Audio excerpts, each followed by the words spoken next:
Hello, everyone. It's DJ Odyssey, your demented bunny. Yes, the bunny is back for a little bit of, how should I say? A little bit of a rant. Yes, the odd one has a rant. And because I have this rant, I have to rant about a certain TV show that I used to love and love and love. Doctor Who. Yep, I have to rant about Doctor Who. Because, as you can see, Rotten Tomatoes critics have it at a 94% rating. But the audience has it down to 28 now. And you know what? There's people that are the critics that are ranting that it's just toxic people wanting to screw it down on purpose. You have them wimpy social justice warrior types that are saying, no, it's because the show sucks. It totally sucks. But I want to rant about the critics themselves. Yes, I have to rant about the critics. Because you know what? When you scroll down here to ones like, where is it? Where is that ding? Well, we'll just go down here. You've got all these that are giving it such great praise. And Whitaker's doctor is more a cosmetic detective? Huh? More complex route of fleshing out seasons? What the hell? Some of these don't even make sense at all. The This season, the first to star a woman in 55 years was so interested in how long it takes to affect change. What? Makes no. This one, Consequence of Sound. Clint Worthington. What the hell was his little review of it? Dumb. That's what it was. It was dumb. Doctor Who is off to a brilliant start. No, it's not. It sucked. The Doctor. Oh my. Yeah. Oh yeah. I'm a George Tick. Oh my. They happily they made it work. What the hell are these people watching? And most of these reviews came out after the first couple of episodes. It just kept getting horribly worse. And here's this one. I loved this review. Rachel Cook. I'm now too old for the Time Lord's adventure. A great weariness came upon me as she explained her sonic screwdriver to her charisma-free new pals. But still couldn't be more glad that the doctor is at last a girl. Wait a minute. So, you had weariness, which basically says you didn't like the show. Her pals were charisma free, so you thought they were boring. But you still ranked it at the top just because she was a female? What? Seriously? The next one ranked it really good too, because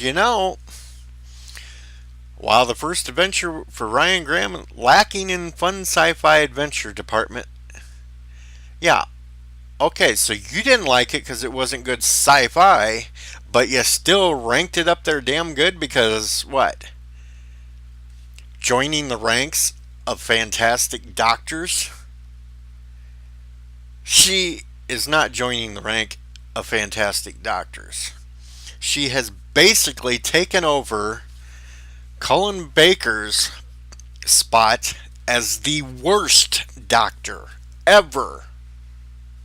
That is all that she has been able to do. Now, I'll be granted, I will say I have not watched much of Whitaker's work. And they say in Broadchurch she was brilliant in that and everything else, but I did watch her in Doctor Who. And I'm telling you right now, she could not make up her mind what she was doing. Half of the time, the expressions on her face looked like she was surprised that she took a dump in her pants and had just discovered the smell of it 5 minutes after she did. That's basically what I got out of it. Chinball, uh, Chibnall, but a lot of us call them chin balls. Um, while he did have some decent stories in Torchwood, because I love Torchwood, but pretty much every Doctor Who episode he ever wrote before he became the showrunner sucked. They were boring, they were idiotic, and it's continued right up until now as the showrunner. Uh, this Harold from Ireland, Pat Stacey, Whitaker nails the character and immediately re-energizes the series? I don't think so. I think your second part of it, disappearing into its own black hole, that's exactly what it's going to do. It's going straight down into a black hole. That is what. Here's one. It's one thing to carry the pressure, and political correctness gone mad flack, of being the first female doctor. Another to look natural in the role within minutes. She did not look natural in the role. She's made it through 10 episodes and still does not look like she's in the role. What the? This is the problem. All these critics, so-called ones that they use here on Rotten Tomatoes, they're nothing but social justice warriors themselves. They're only out to push an agenda.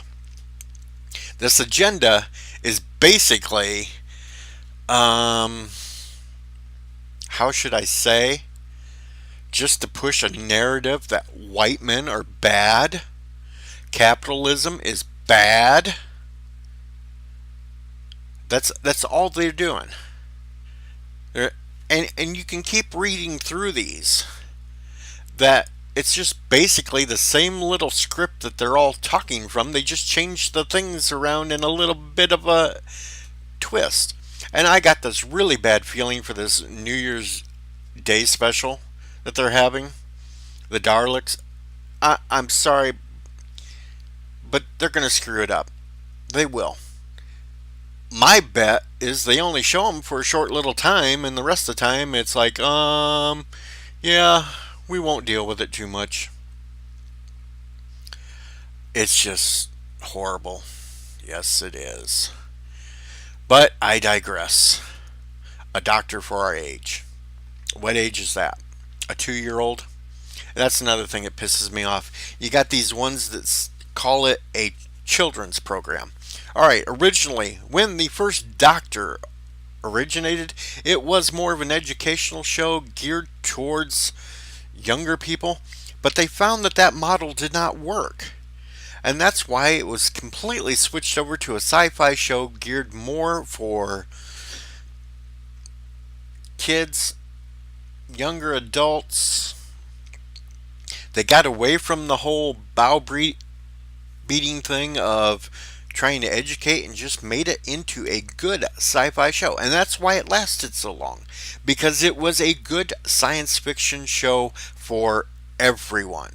Not a children's show. I don't care what these idiots that are reviewing this thinks. It was not a children's show once it found its footing. It was for everyone who liked science fiction. Now, if they're going to call anything that's science fiction just for kids, then I really feel sorry for these people. And I'm going to end the rant there because I've got more important things to do than talk about these idiotic critics that don't know a hole that's in their own ass. They just don't. Have a good one, folks. This is the odd one. I'm going to get out of here because I've got better things to do than review this thing that is liked by 28%. 28%. Let that sink in, people. 28% liked the dang show. No wonder it's going on hiatus until sometime in 2020.